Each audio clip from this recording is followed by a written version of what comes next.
saya dengan Dr. Sonia Siaan. Yang kali ini saya akan membahas seputar yoga. Apa itu yoga dan apa manfaat dari yoga.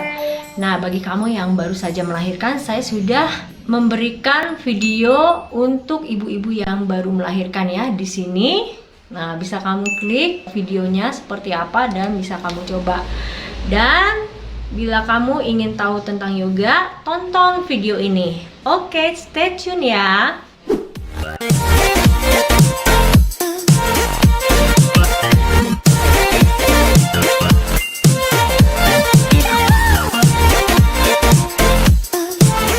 Oke, saya cerita dulu bagaimana saya tertarik dengan yoga. Mungkin kamu sudah melihat di YouTube channel saya sudah membagikan short video yang berisikan pose-pose saya saat beryoga. Nah, bagi kamu yang sudah nonton video short, ini mudah-mudahan bisa menginspirasi kamu untuk melakukan yoga. Saya sudah melakukan yoga sekitar 10 tahun lebih ya, walaupun tidak sehebat orang-orang yang sudah melakukan 10 tahun yang mungkin sudah jungkir balik, sudah bagaimana, tapi saya rutin tetap melakukannya. Nah, awalnya saya melakukan yoga ini awalnya karena saya menunggu punya anak sekitar 4 tahun ya, cukup lama ya. Dan saya baca-baca di buku, di majalah pada saat itu ya. Nggak seperti sekarang yang kita sudah gampang sekali untuk mendapatkan informasi. Di buku itu saya membaca ya bahwa yoga itu dapat membuat orang jadi hamil. Karena berbagai cara sudah saya lakukan supaya saya hamil. Misalnya setiap hari pergi ke Sinse yang bisa mempercepat kehamilan, pergi ke Malaysia ke Penang untuk berobat ya, semua saya lakukan. Ke tukang pijat pun saya lakukan supaya saya bisa hamil. Terus di buku itu saya melihat bahwa yoga itu dapat menyebabkan orang bisa hamil. Ya, saya mencoba yoga tersebut. Ya, saya tidak tahu apakah karena saya beryoga atau tidak. Memang setelah saya melakukan yoga, sekitar 6 bulan sudah melakukan yoga, akhirnya saya hamil dan puji Tuhan, dan sekarang anak saya sudah 3. Untuk mendapatkan anak yang pertama itu susah sekali ya, Nah, setelah saya mencoba yoga, akhirnya saya benar-benar tertarik untuk melakukannya, dan sampai sekarang saya terus melakukannya. Dan juga saya merasa bahwa yoga ini bisa menjauhkan saya dari stres. Jiwa saya merasa lebih tenang setelah melakukan yoga. Dan juga saya ingin mendapatkan kesehatan dari yoga. Dan saya juga tidak mau tubuh saya menjadi gemuk. Saya tetap berolahraga dengan yoga. Nah, itulah sekilas bagaimana saya terjun di dunia yoga ini. Apa itu yoga? Yoga berasal dari kata yud yang berasal dari bahasa Sanskerta kuno yang berarti penyatuan. Yoga ini berasal dari budaya India kuno, yaitu sekitar 3000 sebelum Masehi. Ya, lama banget. Yud ini atau penyatuan ini adalah penyatuan dari tubuh, pikiran, dan jiwanya. Yoga ini mempercayai bahwa dengan penyatuan antara 3 unsur ini, maka ini akan mendekatkan dengan Sang Pencipta. Yoga itu diibaratkan seperti mobil dan supirnya, di mana mobil itu adalah tubuhnya dan supir atau orang yang mengendarai adalah pikirannya. Bila pikirannya baik, maka dia akan mengendarai kendaraannya itu, yaitu tubuhnya itu, dengan baik pula ya. Sebaliknya, bila pikiran dari supir ini kacau, maka tubuhnya pun akan kacau karena dikendarai oleh orang yang tidak bisa mengandalkan pikirannya sendiri. Jadi antara tubuh, pikiran, dan jiwa itu tidak bisa terpisahkan. Bisa kamu bayangkan bahwa yoga sudah ada sejak 3000 sebelum Masehi yang lalu ya. Berarti sudah ada beribu-ribu tahun yang lalu dan masih bertahan hingga sekarang. Apa yang menyebabkan hal itu terjadi? Berarti bahwa yoga ini masih dirasakan oleh banyak orang manfaatnya. Nah, saya akan share apa manfaat dari yoga, dan saya pun sudah merasakannya.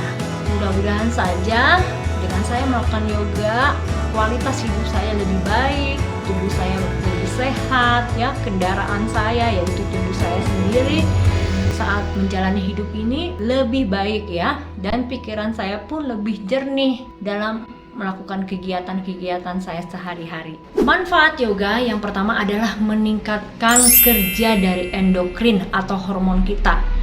Jadi banyak pose-pose yang memijat kelenjar-kelenjar di dalam tubuh kita. Misalnya kelenjar tiroid ya, dengan melakukan pose shoulder stand.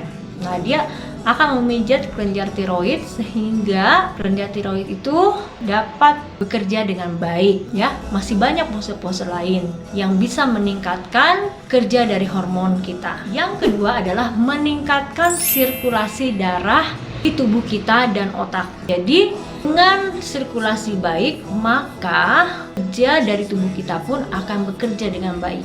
Ketiga, kita pun akan lebih tegap ya, jadi tidak bungkuk.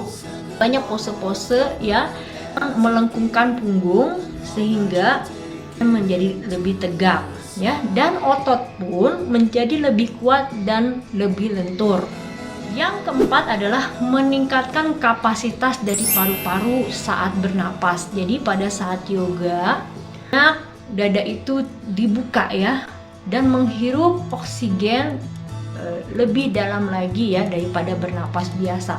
Yang kelima adalah membuang racun di dalam tubuh atau detoksifikasi ya, dengan memelintir isi perut dari tubuh kita ya. Nah, dia akan memijat isi perutnya. Terjadinya detoksifikasi di organ dalam kita. Yang keenam adalah meremajakan sel-sel tubuh dan juga menunda penuaan ya. Jadi jangan heran bagi orang yang melakukan yoga lebih panjang dan awet muda ya. Mudah-mudahan saya pun diberikan umur yang panjang. Amin. Ya, memurnikan sel saraf pusat yang terdapat di tulang punggung ya. Jadi banyak pose-pose, misalnya posisi kayang ya, wheel pose, itu kan melengkungkan tulang punggung, itu menyehatkan sel saraf yang ada di tulang punggung. 8 adalah mengurangi ketegangan antara tubuh dan pikiran. Karena dengan melakukan yoga akan mengeluarkan hormon endorfin ya. Jadi lebih kuat tubuh dan pikiran kita dalam menghadapi stres. Yang ke-9 adalah memberikan kesempatan untuk tubuh dan pikiran mengalami relaksasi ya. Dengan mengalami relaksasi atau yang namanya me time, ini membuat ketenangan di tubuh dan pikirannya, adalah meningkatkan kepercayaan diri sehingga orang tersebut dapat berpikir positif. Jadi apapun yang terjadi dalam hidupnya, dia berpikir sisi positifnya. Part yang berikutnya adalah yoga dapat membuat seseorang tidur nyenyak. Jadi yang susah tidur, cobalah yoga. Sebuah penelitian menemukan bahwa setelah berlatih rutin yoga dalam waktu kurun 6 bulan, ada peningkatan dramatis pada kapasitas paru-paru, kemampuan dalam mengatasi stres, serta penurunan berat badan, dan tingkat kolesterol dan gula darah pun tidak naik. Nah, sekarang kamu sudah tahu ya apa manfaat dari yoga. Nah, ada 5 prinsip dari yoga yang harus kamu lakukan pada saat kamu mendalami yoga ya. Yang pertama adalah melakukan yoga secara teratur ya, minimal 3 kali dalam seminggu. Yang kedua adalah bernapas dalam pada saat melakukan yoga. Yang ketiga adalah makan makanan yang sehat. Jadi pola makannya seimbang ya. Jadi kalau sudah melakukan yoga harus tetap memperhatikan makanannya. Yang keempat, beristirahat yang cukup ya. Jadi bagi orang dewasa 8 jam dalam sehari. Yang kelima adalah berpikir positif. Dengan kamu melakukan 5 ini, berarti kamu sudah melakukan yoga dengan baik dan benar ya. Bukan hanya olahraganya saja, yoganya saja, tapi 5 prinsip ini harus dilakukan. Dengan kamu melakukan 5 prinsip ini, kamu bisa merasakan manfaat dari yoga. Nah, sekarang kamu sudah tahu apa itu yoga, apa manfaat yoga. Dan saya sarankan kamu coba deh yoga. Kamu sering merasakan stres ya, sering sakit-sakitan, saya yakin bila kamu melakukan yoga, hal itu bisa hilang. Nah, bagi kamu yang merasa bahwa video ini bermanfaat bagi kamu, bisa kamu like, subscribe, dan jangan lupa tekan tombol lonceng sehingga kamu tahu video apa saja yang baru saya upload, dan jangan lupa share juga ya. Nah, nantikan video saya berikutnya. Bye bye.